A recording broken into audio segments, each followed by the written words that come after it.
Good morning, children. Welcome back to this beautiful platform of Anand Prakash Educational Academy. I'm Chanda Bansal, Director of Anand Prakash Educational Academy. And for the last 13 years, we have been giving coaching for JEE as well as NEET with all wonderful results. 11th as such is a bit difficult, but nothing is impossible. You need to follow our guidelines, our mentorship, and just be on track. Be regular for the live classes, be regular to watch the video lectures, give all the exams, be present for the physical classes. That's it. Keep your concepts very clear. Like chemistry, I'll tell you, there is nothing like you have to mug up so many things. There are so many chapters where only concepts are involved. And once you understand the concept, fix things in your mind, everything you will get an answer for why. You need to ask yourself a question that why this is so, why we are using this formula, why this statement is in this way, and just keep on imagining. And once you imagine and you understand things, your mind accepts that, then nothing like difficult. Everything is very simple. Keep on implementing things. So 11th mein children, we have done about some basic concepts of chemistry. I do hope that you have understood that. So we are going to start another very good chapter, that is atomic structure. It is about atomic structure. Atomic structure में previous years में आपने already पढ़ा है कि atom के अंदर nucleus है, nucleus के चारों तरफ शेल्स हैं, शेल्स में इलेक्ट्रॉन्स हैं, लेकिन इतनी सारी इन्फॉर्मेशन से पहले बात आती है कि वो डिस्कवरी कैसे हुई थी. So we are going to take up discovery of electrons, that is discovery of cathode rays. Discovery of cathode rays, which is also called as the electrons. So this experiment was done by J.J. Thomson. J.J. Thomson ने इसकी discovery की थी और Thompson ने एक discharge tube लिया था. Discharge tube का मतलब क्या होता है? It is called as discharge tube. इस डिस्चार्ज ट्यूब का मतलब क्या होता है? It is a very hard glass tube जिसके अंदर एक्सपेरिमेंट करना है. तो ये एक हार्ड ग्लास ट्यूब लिया था और इस ग्लास ट्यूब के अंदर दो इलेक्ट्रोड्स रखे थे. एक इलेक्ट्रोड था एनोड और दूसरा इलेक्ट्रोड था कैथोड. और इसको कनेक्ट किया था बैटरी से और इस बैटरी ने कितना 10,000 वोल्ट्स पोटेंशियल डिफरेंस प्रोवाइड किया.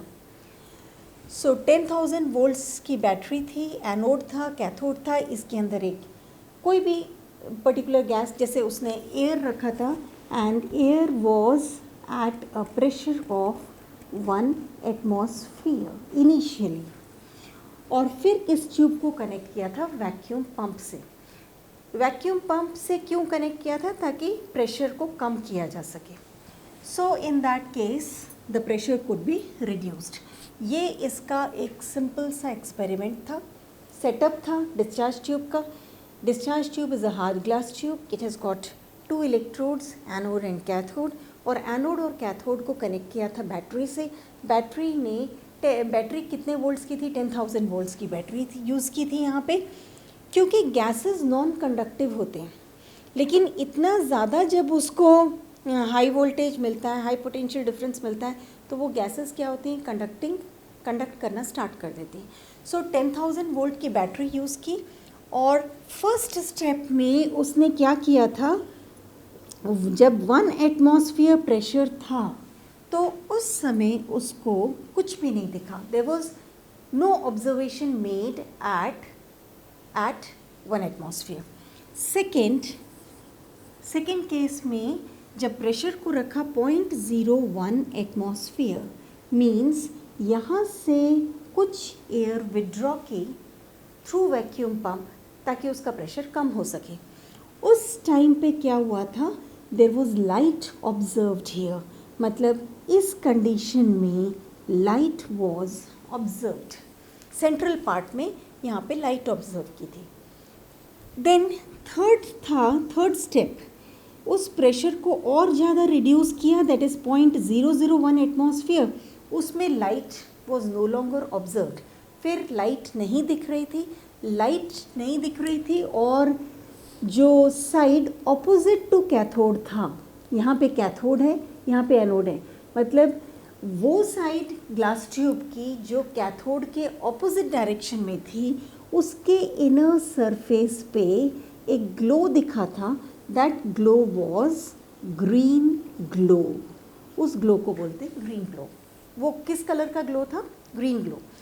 सो आई एम रिपीटिंग, पहले 1 एटमॉस्फेयर प्रेशर पे कोई ऑब्जर्वेशन नहीं थी, जब प्रेशर को और रिड्यूस किया तो इट वाज 0.01 एटमॉस्फेयर, उस पर बीच वाले पार्ट में लाइट दिख रही थी, और जब इसका प्रेशर और भी कम किया, 0.001 एटमॉस्फेयर किया, तो फिर वो लाइट दिखनी बंद हो गई थी, लाइट नहीं दिख रही थी। लेकिन कैथोड के ऑपोजिट साइड में, डिस्चार्ज ट्यूब के इनर साइड में ग्रीन ग्लो ऑब्जर्व किया गया था। Now why this must have happened, you just again try to understand. जब प्रेशर को रिड्यूस किया तो क्या हुआ, गैस मॉलिक्यूल्स को स्पेस ज़्यादा मिल रही है, अब गैस मॉलिक्यूल्स कम हो गए, वो बहुत तेज़ी से डिस्चार्ज ट्यूब के अंदर मूवमेंट कर रहे हैं, और जैसे वो मूव कर रहे हैं वो कोलाइड कर रहे हैं। जैसे ही कोलाइड कर रहे हैं, उनमें से इलेक्ट्रॉन्स, जो वैलेंस शेल का इलेक्ट्रॉन है, वो लिबरेट हो रहा है। सो जो वैलेंस इलेक्ट्रॉन्स लिबरेट हो रहा है, उस टाइम पे लाइट का एमिशन स्टार्ट होता है।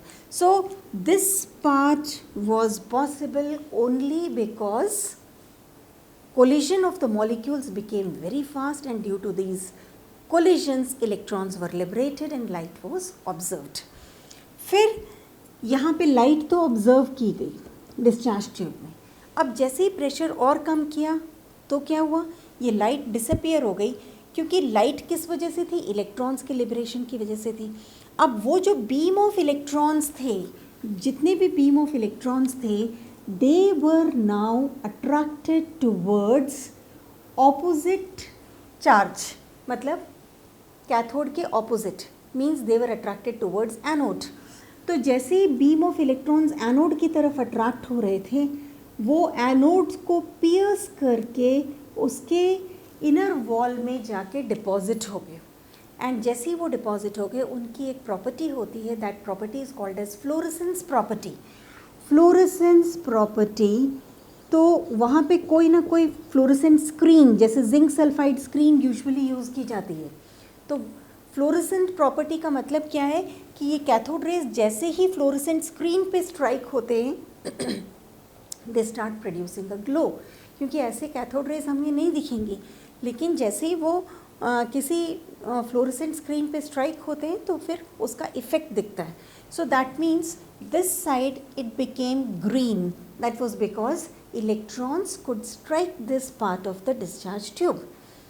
तो इसलिए ये ग्रीन ग्लो दिखा था, क्योंकि ये फिनोमिना ही इलेक्ट्रॉन्स की वजह से है। इलेक्ट्रॉन्स के अलावा इस केस में कोई भी और सब एटॉमिक पार्टिकल्स नहीं होंगे, तो इलेक्ट्रॉन्स हमेशा ग्रीन ग्लो ही शो करते हैं as far as this discharge tube experiment is concerned. अब बात आती है कि गैस मॉलिक्यूल, जैसे सपोज हीलियम गैस है, इसमें से इलेक्ट्रॉन्स लिबरेट हो गए। जब इलेक्ट्रॉन्स लिबरेट हो गए तो हीलियम खुद में क्या चेंज हो गया, हीलियम में खुद में अपने में क्या चेंजेस हुए, हीलियम बन गया हीलियम पॉजिटिव आयन। सो अब ये गैस मॉलिक्यूल आयन बन गई। जब ये गैस मॉलिक्यूल आयन बन गए, मतलब ये पॉजिटिव आयन बन गए, तो और पोटेंशियल उतना ही है, 10,000 वोल्ट्स का ही पोटेंशियल है, अभी भी एक्सपेरिमेंट कंटिन्यू हो रहा है। तो जो पॉजिटिव आयंस बन गए थे यहाँ पे, वो अट्रैक्ट होने लगते हैं कहाँ पे, negative electrode. Cathode negative electrode है और एनोड पॉजिटिव इलेक्ट्रोड है। तो जैसे ही वो यहाँ पे अट्रैक्ट होने लगते हैं तो क्या होता है, इधर अट्रैक्ट हुए। अब इनका पेनिट्रेशन पावर कम है, जब इनका पेनिट्रेशन पावर कम है तो क्या होता है यहाँ पे परफोरेटेड कैथोड यूज़ करते हैं और ये जो पॉजिटिव आयंस है, बीम ऑफ पॉजिटिव आयंस है, ये इस परफोरेटेड कैथोड से मूव होते हैं और यहाँ पे इनर वॉल में जाके डिपॉजिट हो जाते हैं। जब इनर वॉल में डिपॉजिट होते हैं, they start showing a glow and the colour of the glow depends upon the nature of the gas.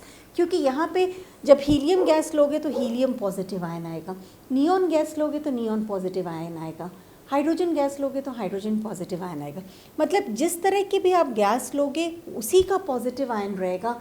Means colour of the glow constant नहीं रहेगा, it will keep on changing. So beam of positive ions is called anode rays. ये जो beam of positive ions है इसको क्या बोलेंगे? Anode rays.